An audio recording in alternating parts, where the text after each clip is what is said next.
প্রায় 1200 বছরের বেশি, 1200 বছরের ইসলাম সংস্কৃতি ভারতবর্ষে চিরকালের জন্য শেষ হলো। আমি শেষ হলোই বলবো, কারণ আমি আইনের কথাটাই বলবো। বাস্তবটা মানুষ ঠিক করবে। এবার মানুষ লড়াই করবে না বাঁচাবে সেটা মানুষের বিষয়। এইখানে যে টোটকাটা দিয়েছে বিজেপি আরএসএস, যেই টোটকাটায় একটা একটা মসজিদ মাজার বাঁচারও কথা নয়। কারণ এখানে 5ই ডিসেম্বর 5ই ডিসেম্বরের যে ওয়াকফ বোর্ডে যেগুলো রেজিস্ট্রিকৃত ছিল, ওয়াকফ প্রপার্টি, যেগুলো বাপ দাদু তার বাবা তার বাবা তার বাবা যুগ যুগ ধরে যেটা ওয়াকফ বা ইউজার হিসাবে ইমানের উপর ভিত্তি করে যে ওয়াকফ গুলো হয়ে আসছে, সেইগুলোতে যদি এই 6 মাস টাইম না দিয়ে যদি এটা 600 বছর টাইম দিত, তাহলেও সেগুলোকে বাঁচানো যেত না। কারণ তুই জল ঘোলা করিসনি, তোর দাদু জল ঘোলা করেছে, তাই তোকে খাবো। ব্যাপারটা এরকম। মানে এই যে ওয়াকফের 46টা পয়েন্ট আছে, আমি এখনই একটা 2-4 দিনের মধ্যে বেরোবে যে ওয়াকফ দখল, জাগো বাঙালি জাগো মুসলমান বলে আমার একটা বই বেরোচ্ছে। তার মধ্যে আমি প্রশ্নমালা এবং বিভিন্ন প্রশ্নের উত্তরগুলো দিয়েছি, যাতে ওয়াকফ কিছু অন্তত বাঁচানো যায়, ভালোভাবে জানতে পারে। এখন ঘটনা হচ্ছে, এর মধ্যে যে প্রশ্নগুলো আছে তার একটা প্রশ্ন হচ্ছে ওয়াকিব যে ওয়াকফ করেছিল তার ছবি চাই। মনে করুন 300 বছর আগে কেন ওয়াকফ সম্পত্তি দিয়েছে, 20 একর জমি 300 বছর আগে দিয়েছে, তার ছবি চাই, তার ডিটেলস ঠিকানা চাই, সে যে জমিটা দিয়েছে সেই জমিটা দিয়েছে তার দলিল চাই, আবার তার গ্র্যাটিটিউড লংলিটিউড চাই, কোন জায়গা থেকে কোন দাগ থেকে কোন দাগ, এইসব গুলো কেউ দিতে পারবে না। ফলে কায়দা এমন করেছে, হিসেব বলছে যে 82,000 ওয়াকফ সম্পত্তি ছিল শুধু পশ্চিমবঙ্গে রেজিস্টার। আনরেজিস্টার তো অনেক, সবগুলোকে 5 তারিখের মধ্যে রেজিস্টার করতে হতো উমিদ পোর্টালে। এবার আমি 82,000টাই বলি, 82,000-এর মধ্যে 23,000 আবেদন করার চেষ্টা করেছে, 19,000 আবেদন গৃহীত হয়েছে। 19,000 আবেদনের মতো যখন ছানবিন করবে, কাগজপত্র ডকুমেন্ট দেখবে, 5,000 বাঁচবে কিনা সন্দেহ। অর্থাৎ মসজিদ মাজার বক্তব গোরস্থান সব এই যে এখন চলে যাবে। এখন শোনা যাচ্ছে যে প্রচার হচ্ছে যে কবরস্থানে কবর দিতে গেলে নাকি 1,500 টাকা করে নেবে। আসলে কথাটা একদিক থেকে ঠিক হলেও বাস্তবটা কিন্তু তার চেয়েও ভয়ঙ্কর। আরে ভাই, কবরস্থানটা থাকলে তো কবর দেবে। 1,500 টাকা নেওয়ার গল্পটা, যদি কবরস্থানটা থাকে তবে, তো কবরস্থানটা তো থাকার কোনো রাস্তা নেই। এরপরও মারাত্মক জিনিসটা দেখো, 5 তারিখ। এবার কেন কেন অত রেজিস্ট্রি করতে পারলো না মুসলিম পার্সোনাল ল বোর্ড? তারিখে স্যারেন্ডার করেছে। এই আইনে মুসলমানদের হারিয়ে দেওয়ার পর কেন এখানকার মুসলমানরা জিতে গেছি বলছে, ওগুলো পরে কোনো ভিডিওতে বলবো। কিন্তু যেটা অত্যন্ত গুরুত্বপূর্ণ, যেটা আমার মানে মুতোয়ালি ভাইদের জানা দরকার, এবং প্রতিটি ওয়াকফ সম্পত্তির যারা মসজিদ মাজার মক্তব করেছেন তাদের জানা দরকার, এই যে কেন্দ্রের সংখ্যালঘু সেলের মন্ত্রী কিরণ রিজিজু মহাশয় যে ডায়লগটা দিলেন, আমার কাছে প্রচুর সাংসদরা মন্ত্রীরা এসেছে, চিঠি দিয়েছে, আমি কি আমি 3 মাস বাড়িয়ে দিলাম ওয়াকফ। যেই 3 মাস বাড়িয়ে দিল, সঙ্গে সঙ্গে আবার ঘুমিয়ে নাক ডাকা শুরু করে দিল আমার মুসলমান ভাইরা। না, এরকম কোন আইন, এরকম কোন হয়নি ভারতবর্ষে। এটা মিথ্যা মিথ্যা মিথ্যা, সম্পূর্ণ মিথ্যা। যেখানে ওয়াকফ আইনের 3B ধারাতে বলছে 6ই ডিসেম্বর লাস্ট ডেট, সেখানে কোথাকার কিরণ রিজিজু সে কে? বিজেপির মন্ত্রী। তো প্রথমেই তো মাইনাস পয়েন্ট, লেখাপড়া না জানা, বা লেখাপড়া জানলে তুই তো ষড়যন্ত্র করবি। সে কে? তাহলে কিরণ রিজিজু যেটা বলেছেন এটা একটা কৌশল। পরবর্তী সময় ওই দিনই কেন্দ্রের প্রেস ইনফরমেশন ব্যুরো, যে তথ্য কেন্দ্রের সেইখানে যে রিপোর্টটা দিচ্ছে, সেই রিপোর্ট অনুযায়ী আমি কিন্তু আমার বন্ধু এই যে ওয়াকফ নিয়ে যে সবচেয়ে বেশি সত্যি কথা বলেছিল আমার সঙ্গে, পাশাপাশি এসডিপিআই রাজ্য সেক্রেটারি ছিলেন তাইদুল ইসলাম, তাইদুলকে বললাম যে কিরণ রিজিজুর বাপের কি করে ক্ষমতা হলো? সুপ্রিম কোর্টের অর্ডারটাকে করা। সুপ্রিম কোর্ট বলছে 5 তারিখ লাস্ট ডেট। তাহলে কিরণ জিজুজু যদি করে দিতে পারে, তাহলে সবগুলো বাঁচিয়ে দিক। তাহলে কিরণ জিজুজু বলুক যে মুসলমানদের সব ওয়াকফ ফেরত। এত ক্ষমতা নেই। আসলে উনি ক্ষতি করছিলেন, মুসলমানদের ঘুম পাড়িয়ে দিলেন। বিষয়টা কি? বিষয়টা হলো 5 তারিখের পর 6 মাস যারা ওয়াকফ রেজিস্টার হোক কি রেজিস্টার হোক, তারা উমিদ পোর্টালে রেজিস্ট্রেশন করতে পারে ওয়াকফ ট্রাইব্যুনালের মাধ্যমে। অর্থাৎ ওয়াকফ কোর্টে যেতে হবে, কোর্টে গিয়ে চিঠি চাপাটি করতে হবে, টাকা পয়সা খরচা করতে হবে, মাল পানি দিতে হবে, দিয়ে উকিল ফুকিল রেখে পারমিশন নিতে হবে। এবার কিরণ রিজিজু বলছে, সেটাও কতটা সঠিক সেটা আমি পরে জানতে পারবো, কোনো নোটিফিকেশন এখনো পাইনি, হলেও হতে পারে জানি না।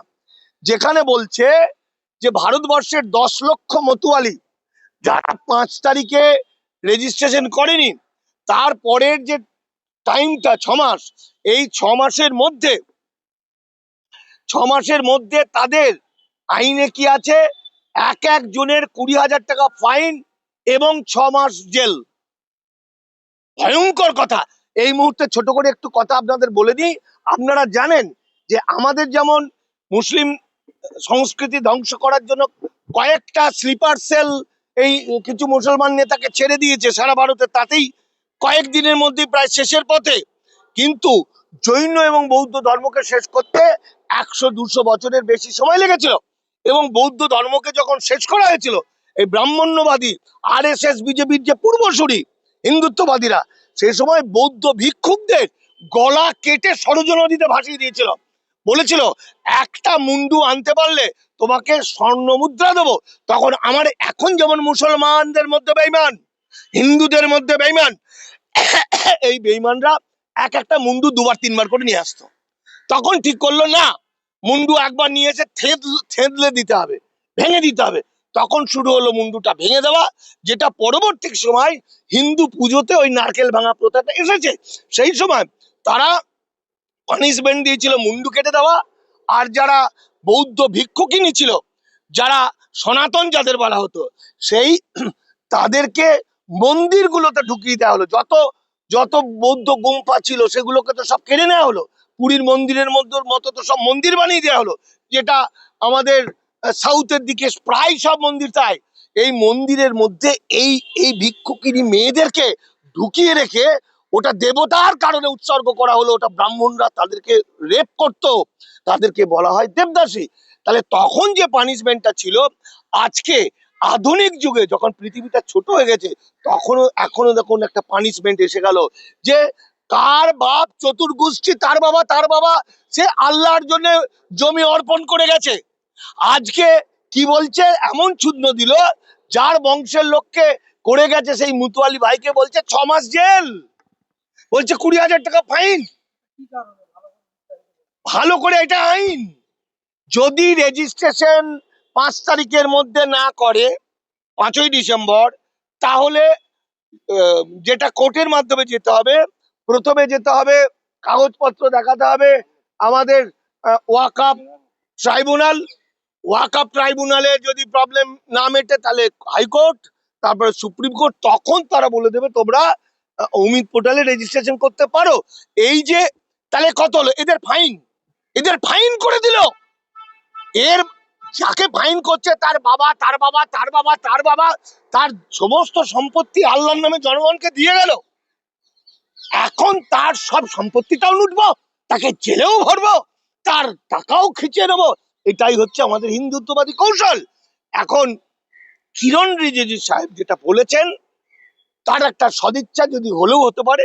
3 মাসের মধ্যে, 5ই ডিসেম্বরের পরের 3 মাস, জানুয়ারি, ফেব্রুয়ারি, মার্চ, হয়তো 5ই মার্চ এরকম হচ্ছে, 3 মাসের মধ্যে যদি কেউ কোর্টে যায়, অর্থাৎ কেউ যদি ওই ওয়াকফ ট্রাইব্যুনালে যায়, তাহলে ফাইনটা লাগবে না, জেলটা হবে না। তারপর ওয়াকফ ট্রাইব্যুনাল তাদেরকে কিছুদিন টাইম দিতে পারে, 3 মাস পর হলেই কিন্তু টাকাটা লেগে যাবে। তাহলে আমি আমার ওই বইটার মধ্যে কি হচ্ছে, এমন কঠিন 46টা পয়েন্ট। প্রথম কথা ইংরেজিতে লেখা, দ্বিতীয় কথা এই ওয়াকফ সম্পত্তির মুতোয়ালি ভাইরা বেশিরভাগ জন খুব লেখাপড়া জানা, এক্সপার্ট কম্পিউটার জানা লোক নয়, এবং বলছে এক টানা করতে হবে, মাঝে ব্রেক দিলে হবে না টোটাল সম্পত্তিটা। এবার টোটাল সম্পত্তির যা ডকুমেন্ট, সেই ডকুমেন্ট যদি এখন বলে যে কি ওই যে হাজার হাজার লাখ লাখ বিঘে, তার মাপজোপটা করবে কি করে? কারণ ওখানেই তো বলা আছে গ্র্যাটিটিউড লংলিটিউড দিতে হবে, উত্তর দক্ষিণ কোথায় কোন দাগ থেকে কোন দাগ এগুলো দিতে হবে, এটা দিতে পারবে না। অত আমিন ভারতবর্ষে পশ্চিমবঙ্গে নেই, তাহলে 600 বছর লাগবে। নাম্বার ওয়ান, মানে ছুদ্র তুই জল ঘোলা করেছিস, তোর দাদু জল ঘোলা করেছে, তাহলে আমি গিলে খাবো? এটাই হিন্দুত্ববাদ, এটাই হিন্দুত্ববাদী আরএসএস বিজেপির কৌশল, তারা কায়দা করে।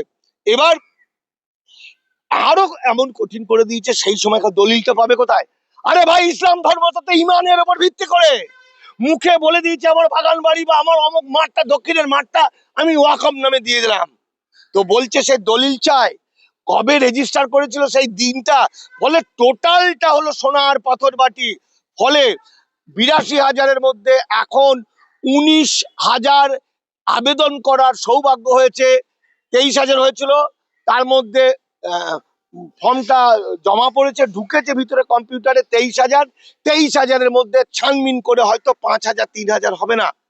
আর বাকি এই কিছুদিনের মধ্যে একটা সম্পত্তি এন্ট্রি করতে গেলে তার উপর যা হ্যাজার্ড, তার উপর যা একদিকে তো এই কোর্ট ওই কোর্ট সেই কোর্ট, এই টাকা ওই টাকা, আমি পুরোপুরি এই 26টা। আর তাছাড়া কি, যারা এরা পয়েন্টগুলো ঢোকাচ্ছে এরা তো তার আগে প্রস্তুত নয়, তা তো কাগজপত্র সবাই নিয়ে যায়নি, অত চালাক চতুর নয়।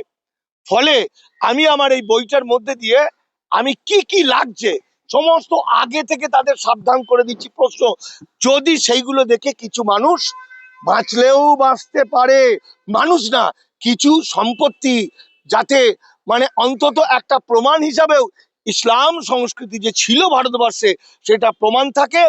আর আর আর একটা জিনিস হচ্ছে, বিজেপি এখন হাজার হাজার কোটি টাকা খরচ করবে যেভাবেই হোক, যে সম্পত্তিগুলো এখন আইনত নিয়ে নিল অমিত পোটালকে দেখিয়ে, সেই সম্পত্তিগুলো যদি দখল করতে যায় পিঠের চামড়া উঠে যাবে। এক একটা গ্রামে যাবে 10,000 দখল করতে, 10,000 20,000 লাখ লাখ মুসলমান এসে তাদের এমন মার মারবে তারা মেরে পালাবে। সেই জন্য ওরা চাইছে যে হাজার হাজার কোটি টাকা খরচ হোক, বাংলাটাকে দখল করলে মিলিটারি সিআরপিএফ দিয়ে, প্রশাসন দিয়ে সমস্ত ওয়াকফ সম্পত্তিগুলো নেবো, তা না হলে আদানি আম্বানিরা বারবার টাকাটা দিচ্ছে। এই হলো ঘটনা। ধন্যবাদ। নিয়ে বলবেন?